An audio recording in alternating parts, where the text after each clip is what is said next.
Trident Wargaming. Build it, paint it, play it.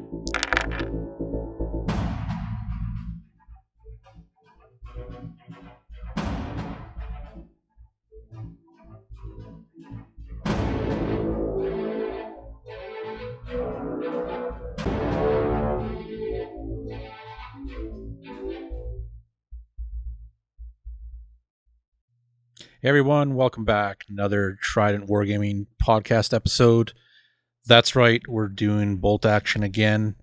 And today with me, coming back from the depths of some deep, dark dungeon or feral jungle pit, is Bill here with us. He's finally coming back for a bolt action episode. Bringing back those Bonko's bastards, his U.S. Army. Also today, one of the persons that got me into bolt action, Mr. Tony. Welcome to the show. Thanks for having me, guys. I'm pretty excited to be here. No problem. So yeah, like I said, Tony was one of the gents that introduced me into bolt action, and then it kind of semi took over part of my life. So thanks, Tony. And you're welcome, buddy. We've had a lot of good laughs and whatnot, and a lot of good games over the years and experiences. So it's really good to have him on the show today. So as you can already tell, we're going to be talking about the U.S. Army. We're definitely going to be going through this book a bit. Both Bill and Tony play the United States for bolt action, and they both play different kind of armies and different experiences as well. So with that, essentially we'll be going through the book, just the generic army book, going through some of the specialized units, specialized rules, all that kind of stuff. Probably going to be a two-parter for this, because there's a lot of choices in this book. I think this is probably one of the better books out there for armies. So I'm probably pretty confident you guys are probably going to agree with that. So yeah, it's a good book. I've even looked into it, thinking of starting some kind of force with it. Just especially with like local events and whatnot happening, right? We have a big D-Day battle that's going to be coming up in October. So it'll be super fun checking out the different units and playing the game with this army. So, but first off, I'm going to throw it out to the guys here. What made you look at the U.S. Army to play as an army in bolt action? Billy, Tony, you want to start? Yeah, I'll start. For me, it was coming from a military background. My father was an airborne with the Canadian Airborne Regiment, so my big draw was always the guys jumping out of airplanes, and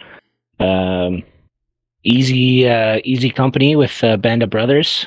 And right. I just gravitated right to the 101st. So that was my first jump into to bolt action in the first army I picked. Nice, literally very nice. Pretty good jump. No pun intended. Yeah. So. And I really went down the rabbit hole. I think I've got about 3,000 points of 101st Airborne. So. Very nice. Awesome. Yeah, all done up and everything. Yeah, all done up, all metal as well before they discontinued some of that. Ooh. Do you hear that, Bill? So, so Bill and Tony are both opposites on the model front for this hobby.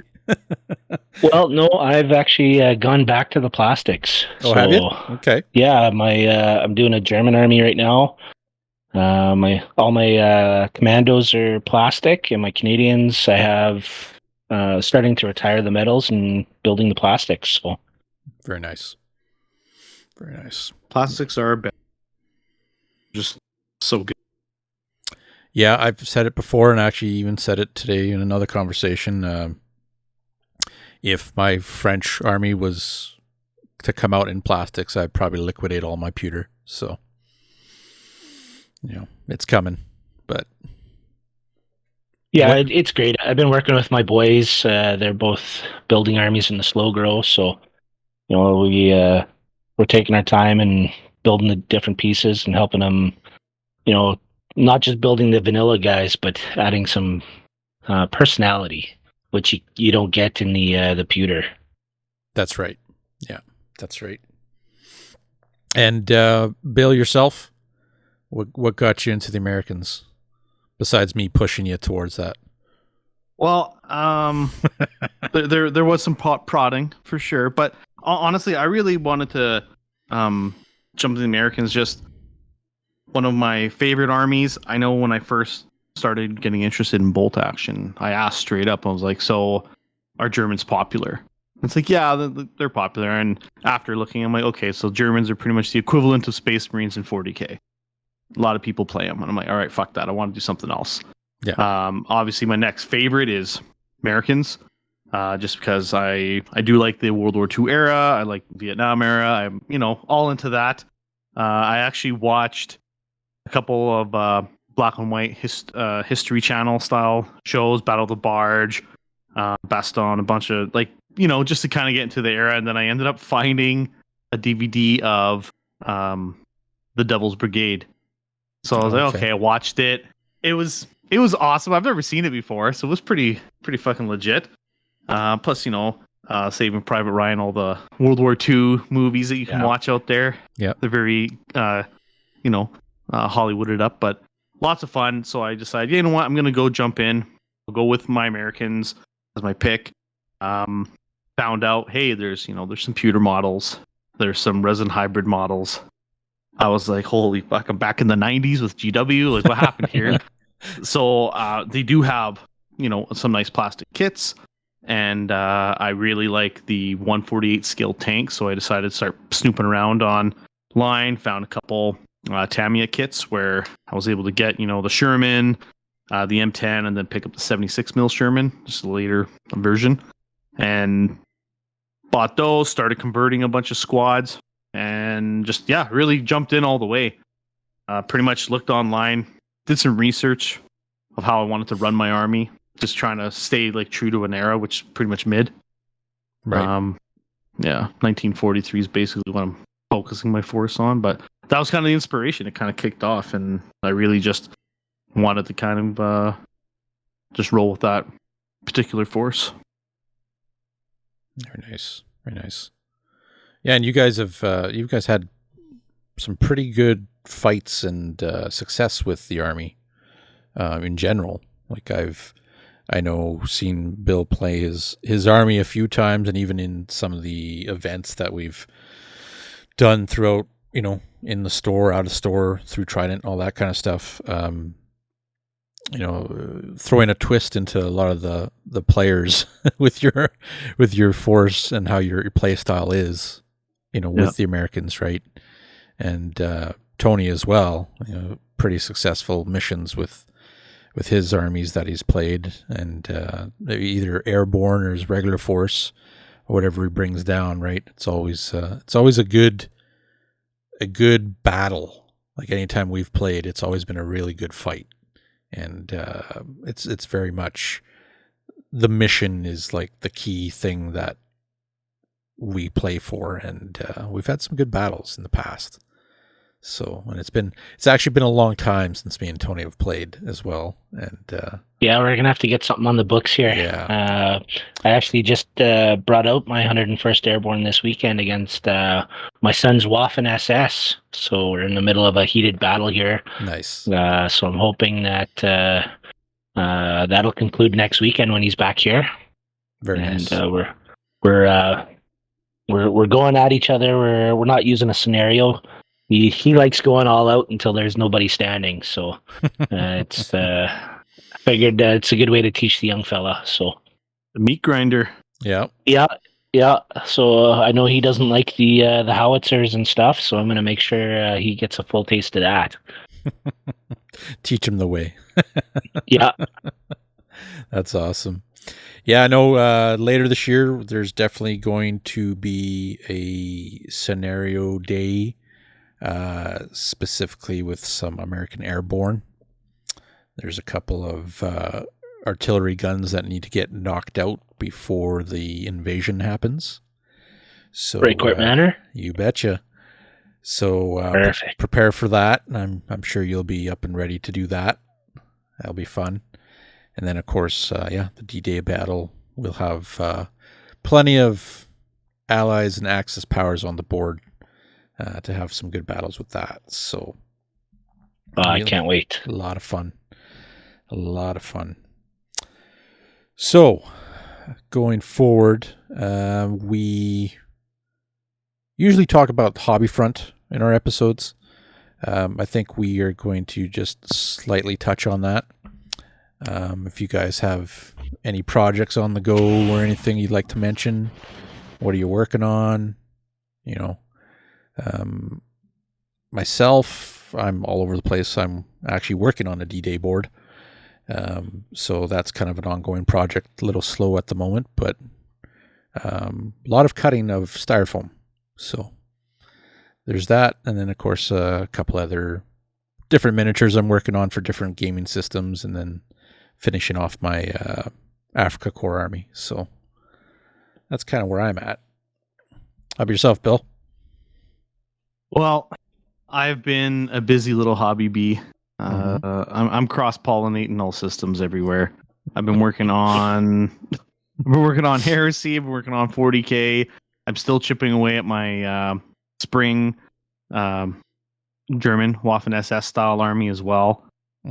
Which has been a lot of fun. Like painting them, I think will be a lot of fun to get the army and all the camo. It's like P-dot camo and stuff all done up. But yeah, it's been all over the place. Just today, rattle canning like crazy. I had 13 or 14 big ass ruins I was doing, and then I'm meeting up tomorrow and picking up another 12. Just hoarding, just terrain models, tons of different shit. That's right. Getting some event prep happening. Oh right? yeah, we got a pretty busy schedule for events this year, so which is good. Perfect. And yourself, Tony? Well, I similar to you, I'm working on my first table. Nice. So it's going to be urban centric. So I'm working on a big church. Just got to finish up the stained glass windows, and then I got a lot of Sarasa precision models built. So now just doing the textures. And working on my Waffen SS. We're doing late war, so I've got a lot of P-dot and oak leaf as well. So we've got Nice. that going. Working on the 13th SS, so I've got the fezzes. Just because I figured nobody else has them in the area, so I figured I'd give it a try. And just finished up the 1,000-point commando list, so that's all done for the slow grow.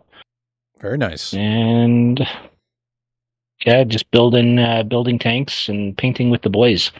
So That's awesome. no shortage over here. Looks like a little mini factory of Santa Claus's workshop there. oh, that's perfect.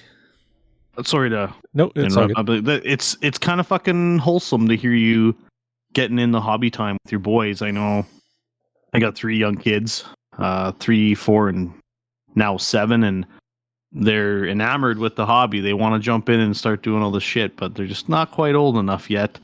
But they're very interested. So I look forward to the day where I can kind of emulate what you got going on right now and battling and rolling dice with your kids in the basement, because to me that sounds like a lot of fun. So yeah, it's been awesome. My youngest just turned 14, and my oldest is turning 16. So they're at the point now that they scurry off with their new purchases and start building. And we've got some little tables that we put in the living room so that we're still with the wife. She's watching TV, and the 3 of us are trying not to glue fingers together. You Oh. guys, do you notice? Are you guys having any like Cold War kind of feelings going on? Like everyone's trying to amass this different force, different counterings. Everyone's kind of building up their own shit. Like, hey, you got a lot of infantry. I'm going to take some mortars, anti-infantry stuff. Or hey, you start to bring out tanks. I'm going to take anti-tank weapons. Do you find any of that happening? Well, for the two boys, I do. One's doing Canadians, so he's got some Canadian Airborne and some Canadian Infantry.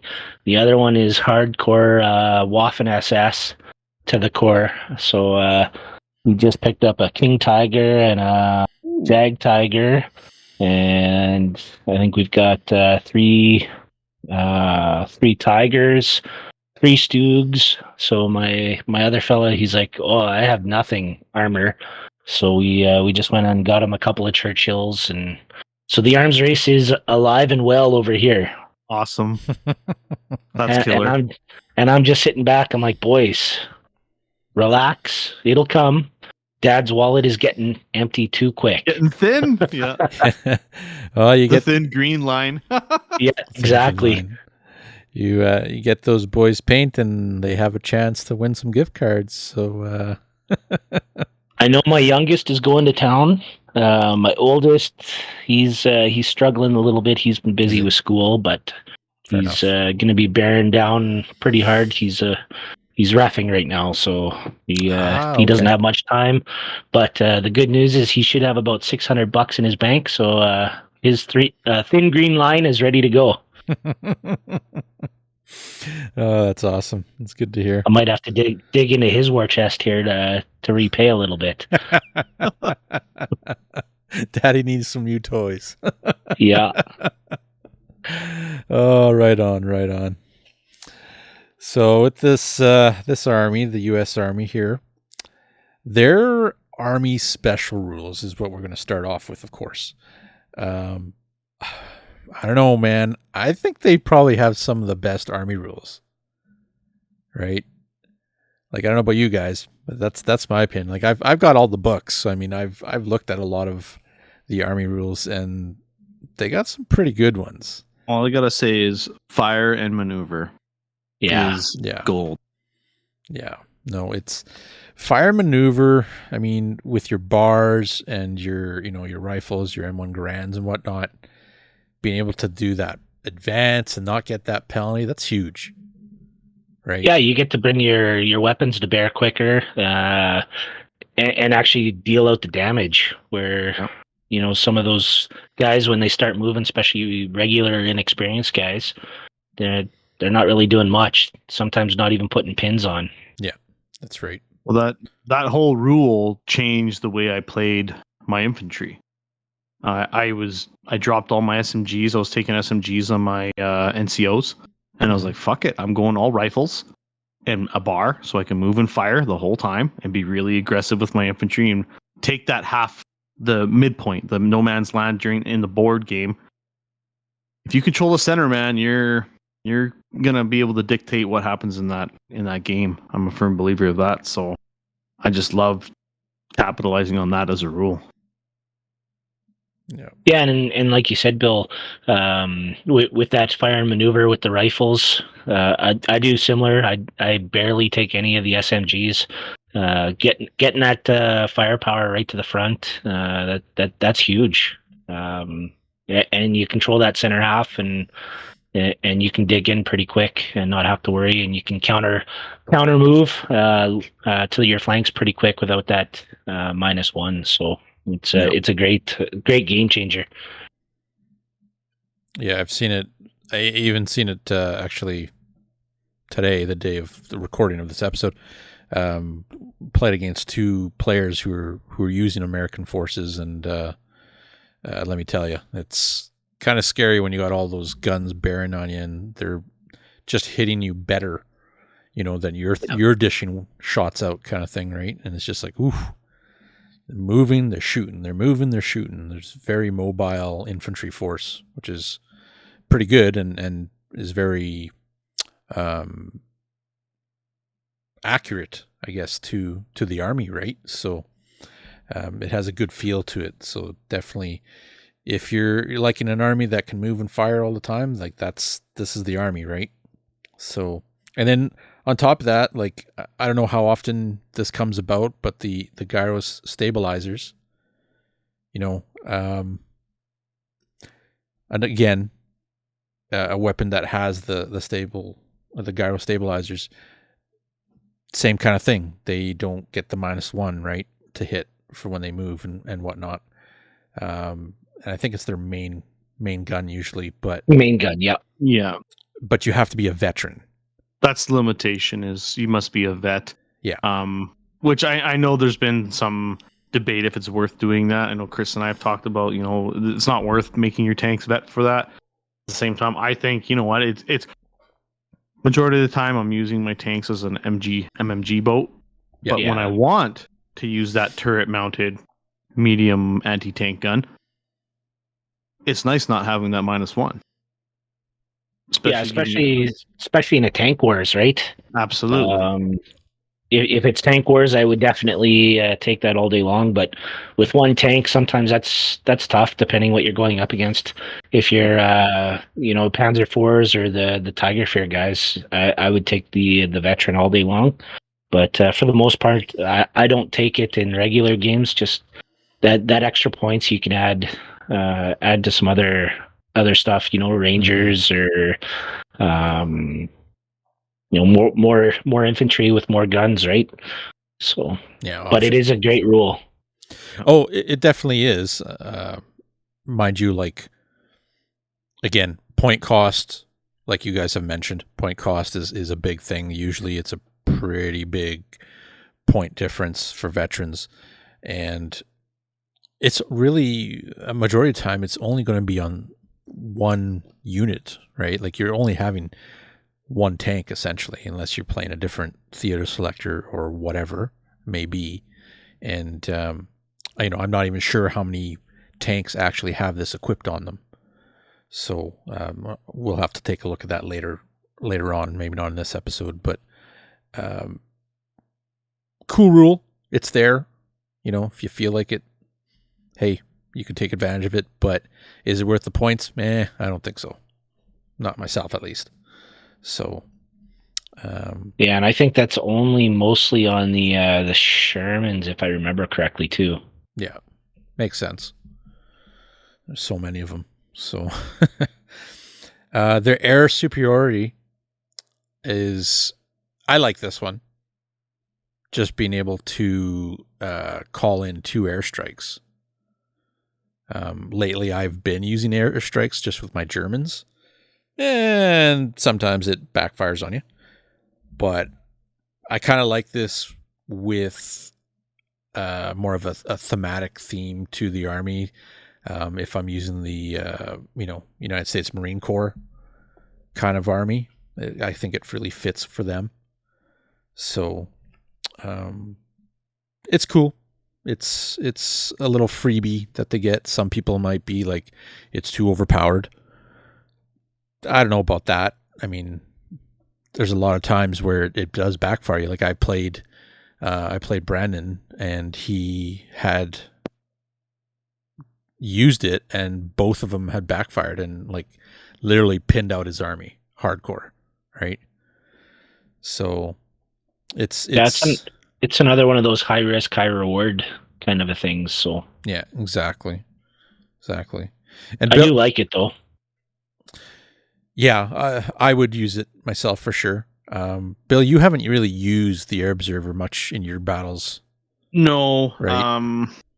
I did, I think, a couple times, and then I just kind of stayed away from it for now. Yeah, I just find there's just other things I want to spend the points on myself. Well, and that's the other thing too, because it's what are they? They are like 100 points usually, or 75 points for an Air Force observer. So, yeah, it's granted. There's other things you could, or you need to trim down a little bit. Like for me, it's not always a first take for a unit. So fair enough, right?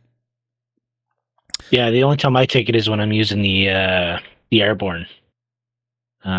With the needing that extra firepower, I'd say, to take out tanks and stuff like that. If you don't bring a tank, if you play it true to an airborne army, having that Air Force forward observer helps out.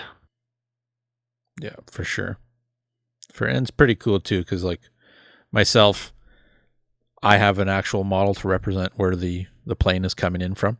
So you get to play around with those kind of models as well, for this if you like, which I thought was pretty cool. The next one I think is really, really good and can really combo up with a couple things. The modern communications, essentially with, making order tests with reserves. Majority of the armies have a -1 on their test, their morale test, right? Whereas the US don't actually get affected by that. So that's really, really good, especially with, a regular or veteran unit that's full strength. Because you tend to be able to re-roll that order test if you fail it at full strength, right? Yeah. So I've seen it. I've had it used against me where person has set aside a unit at full strength that was veterans and has outflanked. And, it's worked really, really well. And it's like, okay, that is probably going to be a common tactic for an American army. Well, right? Especially with that outflank, right? Yeah. So, that's props to whoever thought of that, like that's a good little combo, right? And then, I've only just started doing the outflank. And that's something that nobody really uses is the outflank, right? Exactly. Like I've only really seen it within maybe the last, I don't know, year and a half. Maybe some people have used it a little bit here and there. I barely use it, but not only is, you're not getting the -1 penalty on your roll, full strength, you're able to do that little re-roll, but you're moving onto the board and you're still not getting a penalty because you're using your rifles and your bars. Yeah. Like that's really, really good, right? So, I mean, I don't think I'm wrong, but I'm sure somebody's going to be like, oh, that's too strong. It is strong, but when you look at the American military, I mean, that was a game changer for the Allies. They came in and they had all the equipment, all the men, all the toys, and just away they go, right? So even getting replacements up like they did, it was just the big green machine. And these rules are a perfect example of it, of what they brought to the Allies. Yeah, that's well said. Yeah, I like them. It's fitting for them. And then as you go through the units and whatnot, you'll see some differences as well compared to a lot of other armies, and where those rules really kind of fit in, right? So, but going forward, with the army, like that's essentially their special rules. We'll get to another rule that they have involving MMGs as we get to it. But going through here, they have the same kind of options as most of the army books with their generic units, which we're really not going to go through. We're going to concentrate more on more of the specific units. So, you do have the options for inexperienced late war, mid-war, early war units. So a lot of different options in there. Most of them are able to have tank hunters with grenades and whatnot. The one thing I have noticed is a lot of their units don't actually have access to light machine guns. No. Yep. Right? Which is different compared to most other armies. But the Americans also were a fairly different army coming into the war when they did. So yeah, like your regular units, we kind of won't go through. But we will start off with the engineer squad. I know Bill uses this. Do.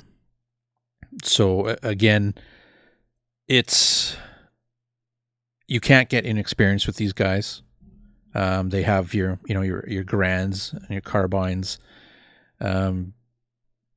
Essentially, you're able to have 2 bars with this unit, and the lovely flamethrower that I've been the unfortunate casualty of many times in our games.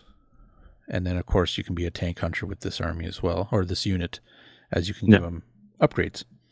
So, Bill, when you use this army, or this unit, how effective has it been for you? It usually performs. It'll punch above its weight in points. Yeah, and I always rock the double bar and flamethrower. Okay. And like flamethrower is the last thing to die, just because it's so versatile as a weapon. Yeah. And just being able to move and fire with all the different rifles and then double bars, like the dice don't lie. You can check a lot of dice out from a 10-man squad and still have that flamer to back them up. It can be nasty, especially if you're throwing it into a transport and just throwing it up the flank, trying to go tank hunting, or just trying to be a pain in the ass. Hit the back line, right? If you're going after snipers or MMGs, it's just very versatile for the way you can build it. Yeah, and having the flamethrower in the squad protects it. Yeah. Of course, there's the chance of exceptional damage, or there's the chance that a sniper will actually hit something for once. As we all know how that works out. So definitely similar to other engineer army, units in different armies, but overall pretty good for Americans as well, especially being one of the armies that's actually has access to a flamethrower. Some armies don't, right?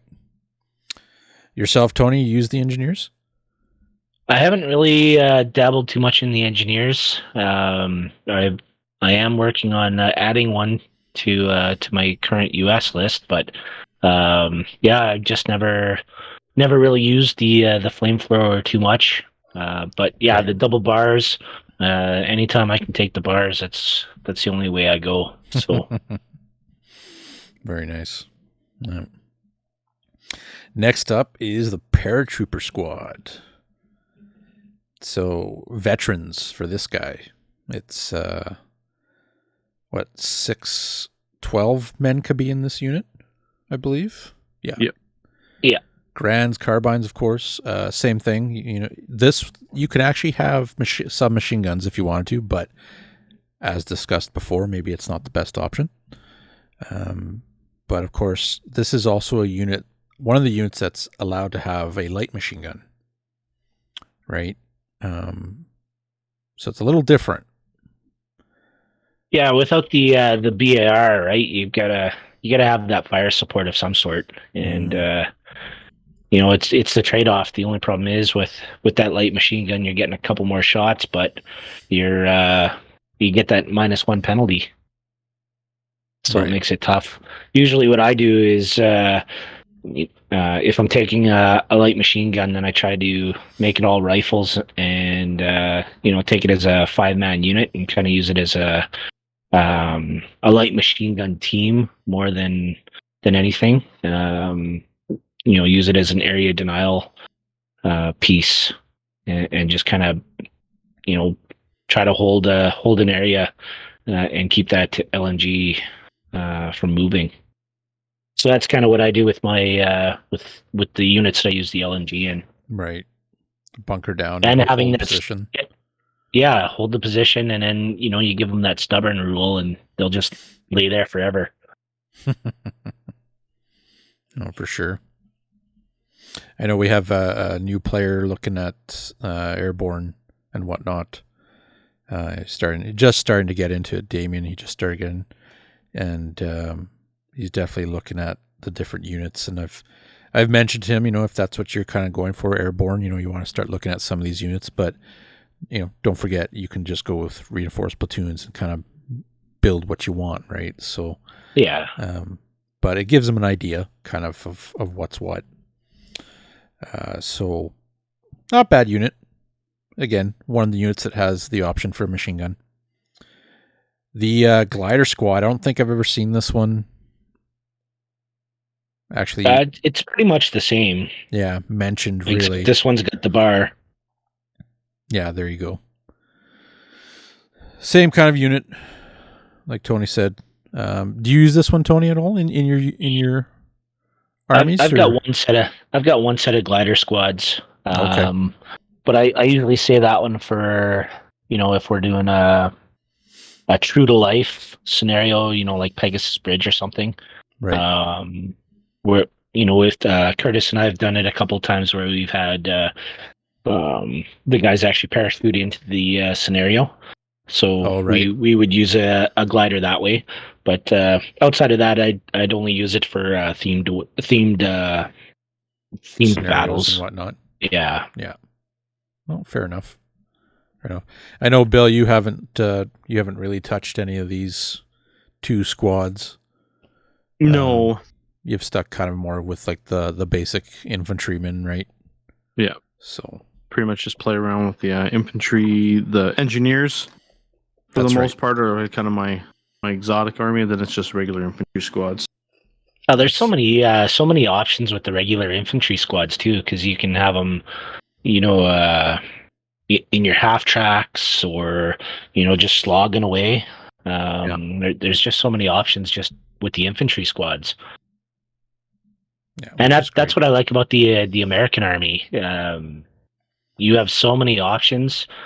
You can, taking a reinforced platoon, you can take a little bit of everything, and it's just a fun piece to work with. Nice. Absolutely. I think to echo that point, I've seen people online kind of say like the Americans are kind of vanilla because they, you can kind of just take little bits, this and that, and I think that's probably one of the biggest strengths is being able to pull all these different squads and units out of the book to make any type of list you want, and it'll still perform well in conjunction with the army rules. So, well, I mean, look at D-Day, big meat grinder, and you got guys from different units, right? And you're throwing everything you can at them. Yeah. So, I mean, it's a great. I think it's the most versatile army out there in the bolt action world as far as playability goes. Yeah, I'd have to agree at that for sure. Next up, we got the Ranger Squad. These guys Rangers lead the way. Yeah, exactly. Veteran Squad. Again, you can go up to, looks like 10 men. 11 men in this one, I believe. Yeah. 11. Yeah. Submachine guns are an option. Bar is an option. Light machine gun is an option, of course. Where they really, and anti-tank grenades as well. Where they are a little different is they have, like Bill hollered out there, Rangers lead the way. They're allowed to make a run move after both sides have finished setup, but before the first turn of the game. It's kind of like a scout move in some other games, which is really fitting for them. So it's pretty neat. You could essentially like concentrate your army on the Rangers, essentially, and like be that one step forward, if you're deployed on the board, right, ahead of the game from your opponent. Well, if you look at it, you could be up to 24 inches before, you run onto the board, and then you get that extra 12-inch run, right? Yep. Very fast. Could snag some objectives. There's the one mission where you have to actually capture and transport the objective, off the table, right? Yeah. So like these guys would be definitely a good unit for that, and they're going to be tough because they're veterans, regardless, right? So, and they've got the firepower too, right? You've got your bar, you got your LNG. You get that 24 inches in. Set up a firing point, and you're controlling a good portion of the way into the center. Yeah, exactly. So, haven't seen them on the board though, not yet. But I'm sure. I'm sure I've they're got a coming. squad. I've used it once. Yeah, used it once. Oh, they're pretty decent. Curtis doesn't like them. No, Nope. that's funny. And they're actually, funny enough, they're like their base cost. They're 8 points cheaper than like a paratrooper or glider squad, right? So interesting. And like you said, it's got the the LMG and the bar, so you get a little taste of everything in that unit. Yeah, which is pretty neat. And then of course they do have a Ranger set out there for miniatures. So if you are a big fan of Saving Private Ryan, you can reenact that whole storyline with them as well. Smaller games, stuff like that. So then we go to the other side, to the Pacific. The U.S. Marine Squads. This is the one that got me going. Yeah. Well, just the mid-late war options they're so great. They're so good. Yeah. So you have the early war and you do have mid-late war entries for the U.S. Marine Squads. I know I had bought the starter army set for these guys way back when I started, and they're still in the box. So eventually they'll come out, but a little different than the other squads. So again, submachine guns, majority of them can have 2 to 3 bars by the looks of it. Yep. Tank hunters. And shotguns. But yeah, as you go to like the late and mid and late, you have shotguns. And they're essentially just assault weapons, a range 18 with 1 shot. Right? Like the assault rifle for the Germans is 2 shots. Yeah. So this is just a different kind of version. The plastic kit comes with, the shotties in their sprues and everything as well, I believe. So, and the interesting thing too is up to 3 men can have a pistol in addition to their other equipment for 1 point. That pistol, I believe, makes them tough fighter as well. So not only can your NCO, those 3 guys can be tough fighters, and then I believe the shotgun might even do it too. So yeah, I haven't done much with the Marines at all yet. No, I know Dusty has done a Marine force, and he's got the dogs, the K9 units and stuff, plus the LVTs, the big transports that literally carries like 30 miniatures. It's ridiculous.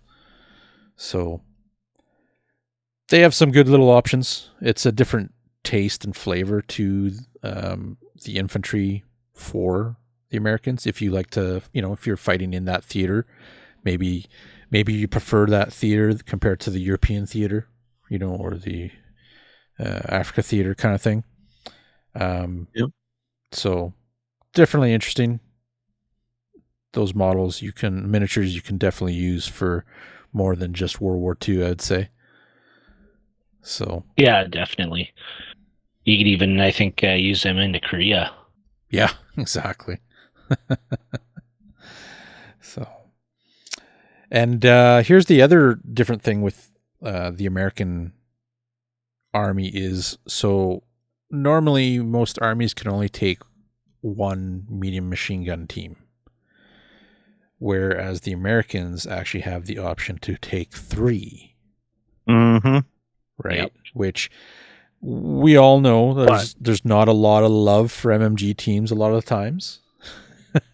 Yeah, there should be a disclaimer about you may take up to 3 medium machine guns as one selection, but it doesn't mean that you have to. Yeah. Right. Because with great power comes great responsibility, as Uncle Ben once said. And I take 2 MMG squads, but not 3. because I find that's a little heavy-handed. We'll say a little heavy. You think so? For me personally. And besides, let's be real, I don't know if MMGs are good anymore. When I had my MMGs get fucked up by a sniper, and it's like, ting! Oh, one squad dead, and then next turn, ting! Squad dead. I'm like, fuck MMGs. Like, this is bullshit. I was just like, that's not cool. The only time I really use the MMGs is just covering, if I'm trying to deny them going somewhere, then that's all, and then I just expect them to die. I do like that heavy machine gun team, though. I do carry one with my my airborne. Having that penetration value of +1 really helps.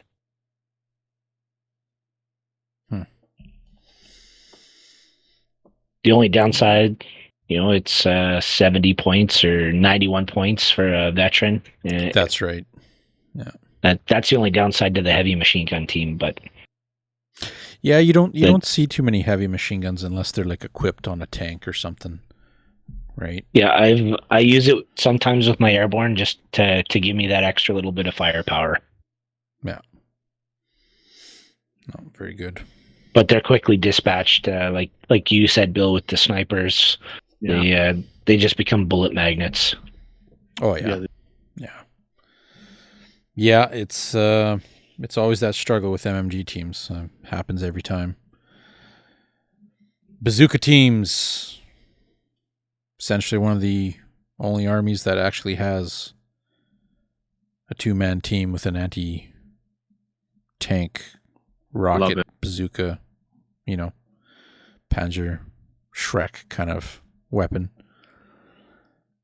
It's iconic, right? Not too badly priced for a regular. And it looks better than the Piat team anyway, so. That too. Yeah.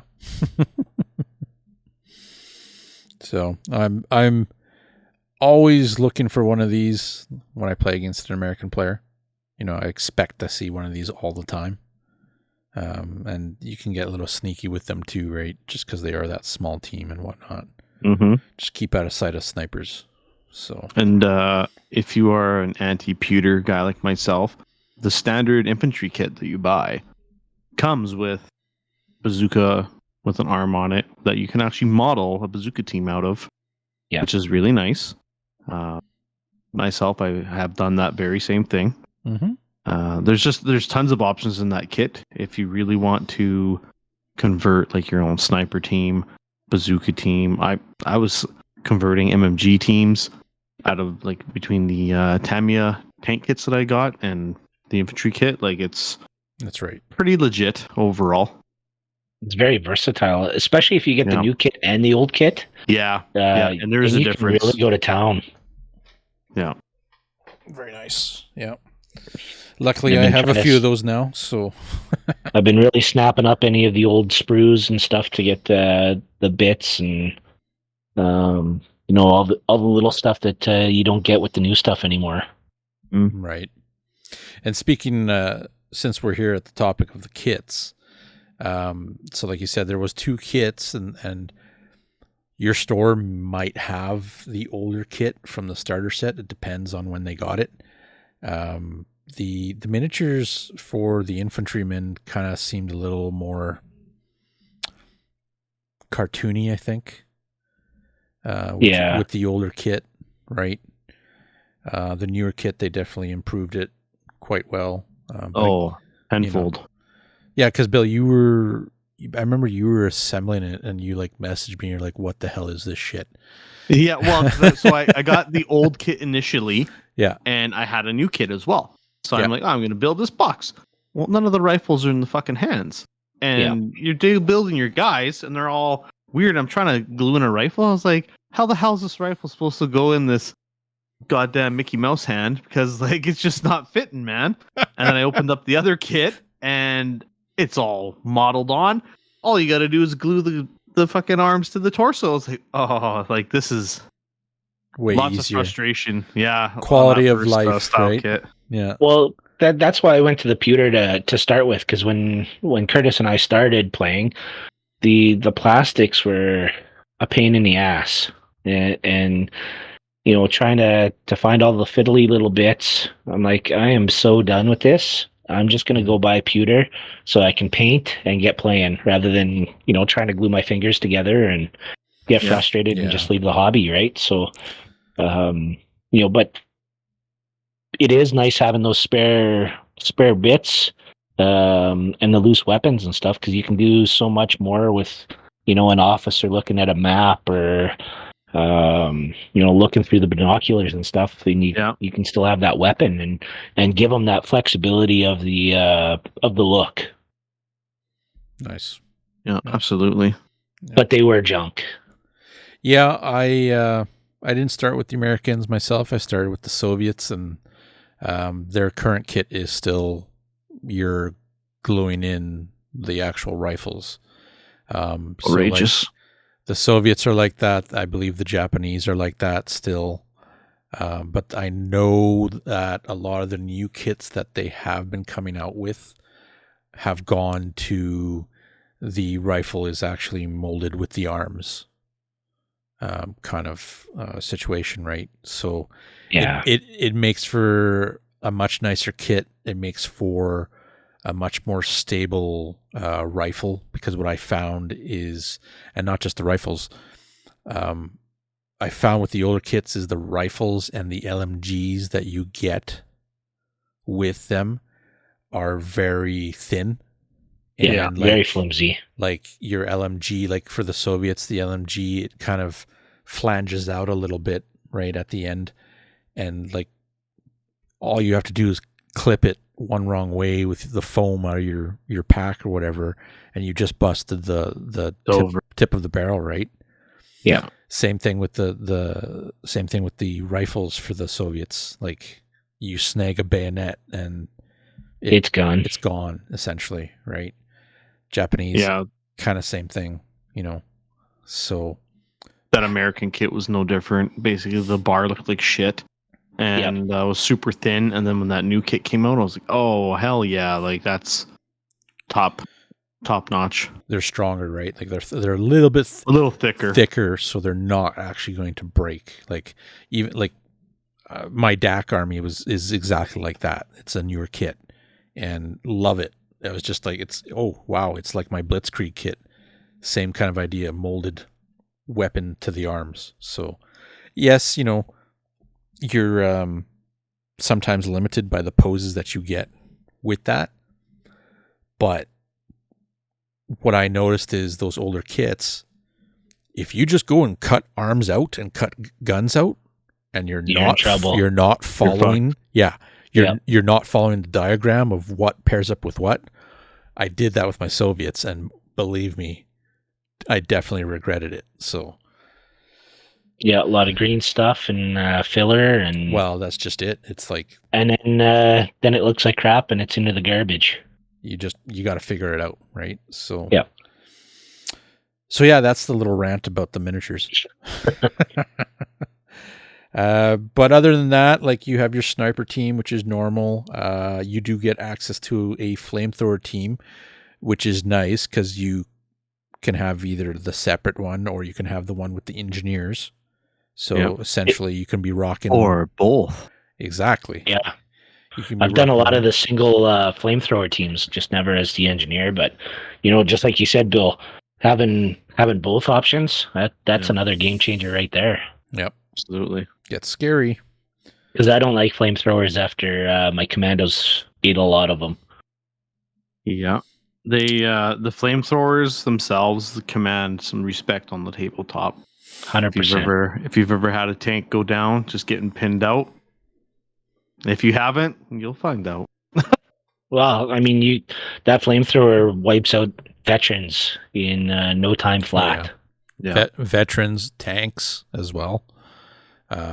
So I know I've had it. We had one of our first tank war battles. I had Dusty's, I think one of his Buffaloes had, or his LVTs had a flamethrower on the top, and he roasted my KV.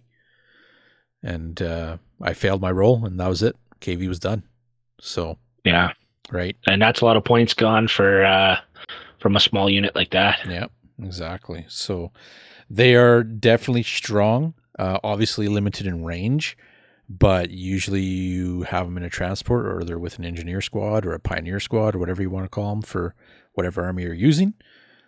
But when they do their work, they are It's very gross. effective. Yeah, and on top of that, I think it was mine and Bill's second game. He had roasted a warehouse and actually put it on fire and like killed my guys that were inside, essentially. Yeah. So, The other thing with the flamethrower, you can put it behind a screening unit too. So yeah, you put a bigger unit in front of it and basically escort it up. Yeah, that's true. Especially with that fire and maneuver. Yeah. Yeah. Absolutely. Continuing on, we start going into these teams, light mortars, medium mortars, access to heavy mortars, which I don't think a lot of armies do have that access.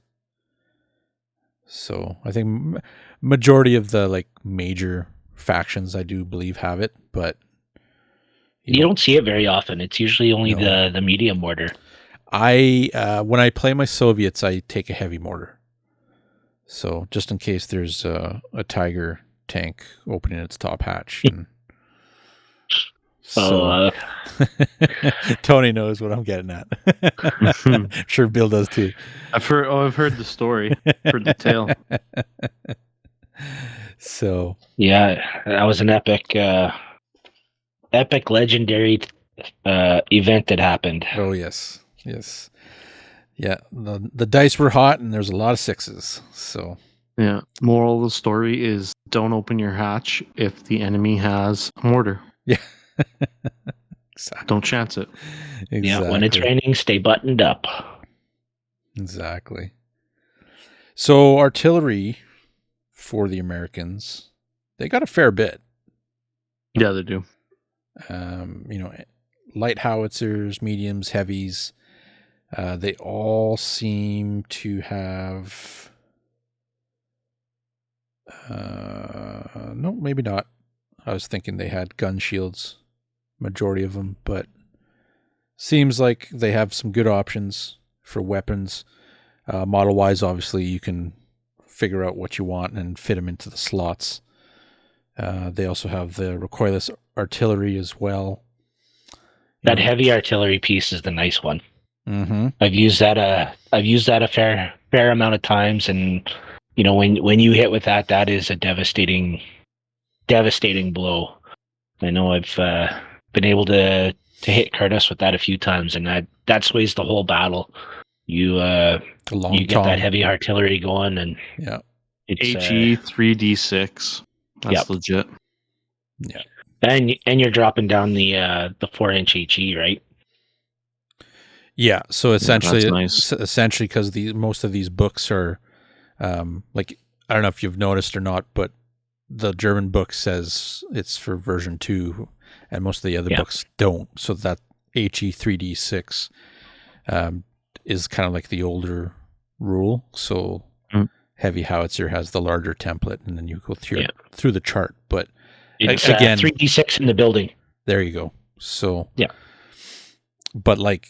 Yeah, if you have an option for a heavy howitzer and you want to take it, I know I would. Right? Yeah, I love my it's howitzers. I love beautiful my piece. So they have rocket launcher as well, which is a multiple launcher, which is considered a heavy mortar. When those things like land hits, it could be really devastating to an army that's clumped together. So there's that as well, which is different. Not everybody has multiple launchers, right? Anti-aircraft guns, just like usual. Everybody kind of has a few. You do have this 90mm M2 dual purpose AA gun, AT gun. Just interesting. It's a heavy anti-tank gun that has flak. +7 pen. Wow. Yeah. And a gun shield. Yeah. Yeah. 5-man crew, so Not as big as the 88, but still 5-man crew. They're not just going to die unless they get hit by like a howitzer themselves, right? So, what are they? 185 points, and they're a heavy anti-tank gun. What else we got there? Pretty expensive. Yeah, they're not cheap. No, that one's pretty expensive. But having a dual role, though. Yeah, the veteran one is 222 points, which is there. Yeah, I don't take my howitzers and artillery as veterans myself. No. It's just not worth it to me, kind of thing, right? But yeah, as you keep going forward, they have your anti-tank guns again. This is where all the anti-tank guns actually have the gun shield option. Yeah. There it is. So 57 millimeter. Yeah. It's my favorite. And you converted one, didn't you? I did. I ended up using an old second edition Catachan Imperial Guard las cannon chassis, and I cut the las cannon and all the bits off, and I'm giving it like an actual extended barrel with some tubing, and added some ammo boxes from the MMG kits, and it looks like a legitimate anti-tank gun with the gun shield and everything. It's got the little stabilizer arms at the back. It's got the treaded tires to help them push it through the mud. It was a fun little conversion because I really wanted to have one. That's the whole thing. When I was trying to focus on the army, I picked 1943 to base it around. That's when they brought in this 57 millimeter anti-tank gun before they're using the 37 millimeter for the longest time.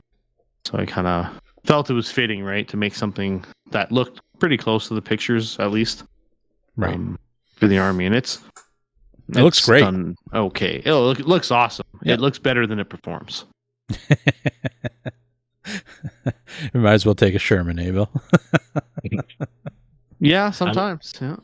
I'm still trying to model the M3 howitzer. It's the medium howitzer for the airborne, and it's kind of a mixture between the M2 and the 75 millimeter. Just haven't been able to find the right bits for that, so that's still on my list to do for the airborne. Nice.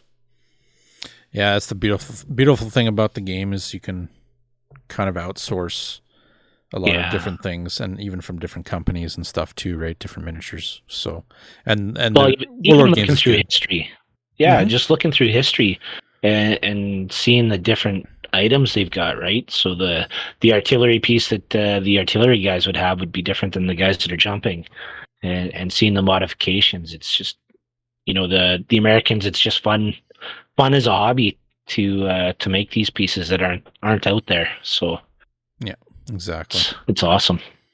So I definitely got to see your 57 millimeter, Bill. Yeah, I'll snap a bit. Get some pictures out there. We'll probably show you. Yeah, probably use it on the thumbnail as well. Yeah, absolutely. I've got some of those chassis sitting here for my 40K group. Oh yeah. Nice. Oh, they're perfect, man. They work so good. I might have to have a look and see what I can come up with. Absolutely. Very nice.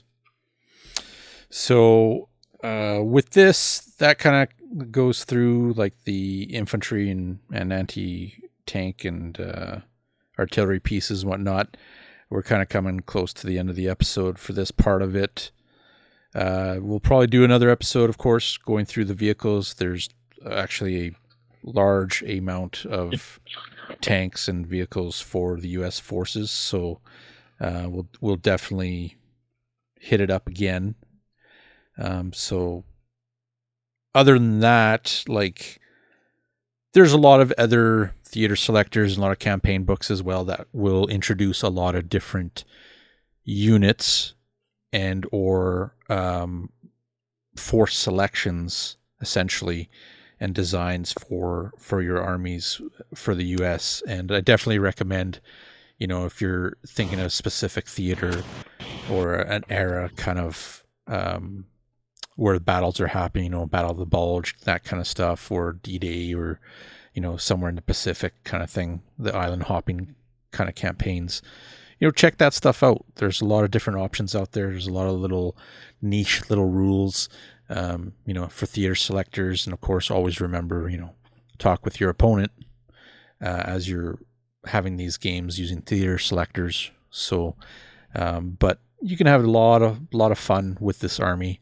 Again, probably most widely placed army in a lot of the books as well. A lot of the campaign books, they're kind of split everywhere. Yeah, exactly. Right. So it's definitely, I think it's probably a fan favorite for a lot of people, especially just like you guys said, how versatile the army actually can be. Absolutely. And of course the American army, most of the World War II armies have just the look, that World War II feel that everybody just loves. They love the look of Americans or the British or, the commandos or whatever, right? The Gurkhas, that kind of stuff. So it's pretty good. If you guys have any theater selectors that you've tried out that you'd like to share, with the guys watching right now, Bill and Tony, if you guys played with some of the theater selectors or tried them out, any thoughts on them or, stuff you'd like to share kind of about the army, Yeah, I've been recently working on the Devil's Brigade out of, I believe it's the soft underbelly.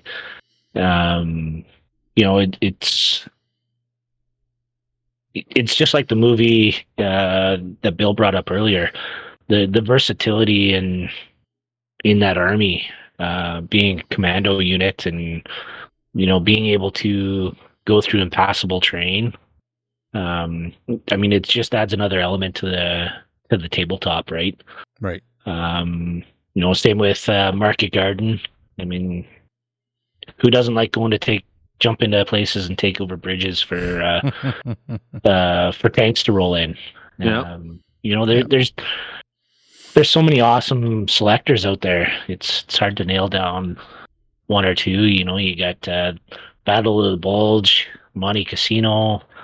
You can go on and on and on with the amazing selectors they've done for the Americans. So nice. Very true. True. And Bill, I know yourself, you were, because I remember you were saying you're kind of concentrating around Italy, right? Yeah, that was kind of the main focus of my list. So I really liked playing Operation Husky. I only used it once, but it was really cool because you got to take your MMG team, got to take your mortar team. It unlocked 2 bazooka teams, a flamethrower team, and you were still able to take an engineer squad. So it gave you a lot of anti-tank options, which was really, really nice. The opposite to that a little bit is Operation Avalanche, where you were able to take all that, but you also get to grab a sniper team. So you lose the flamethrower, take a sniper team instead. You still get your 2 bazookas, you still get your engineers. So it depends what you want to do. I know I like the sniper team. I try not to leave home without it, just because it is nice if you can catch someone slipping a bit. Yeah. Oh, your LT's done, man. Beautiful. That was great. It just keeps them honest. It does. So that I really like. Nice. It's just, a lot of fun. Those are the 2 main that I've really looked at. So nice. Yeah. Well, even going back to the airborne, doing a late war airborne changes everything too, because that's where you get the introduction to the BARs, right? And then you dump that LMG. So that's, you take a unit that's already a veteran, and then you throw the BAR with the fire and maneuver. It just really, really improves that unit even more and makes it tougher. Nice. Yeah, there's so many theater selectors, like you guys said, and definitely check stuff out. Especially if you do really like the D-Day. There's 3 books out there. They have the D-Day U.S. sector, so there's a lot of stuff in that one. Yeah. And then, of course, the very first book as well will have a lot of options of that, like the beach landing forces and the airborne forces as well. So lots of options. Check them out. Have fun with it. Try things out. It's a great army to play around with. And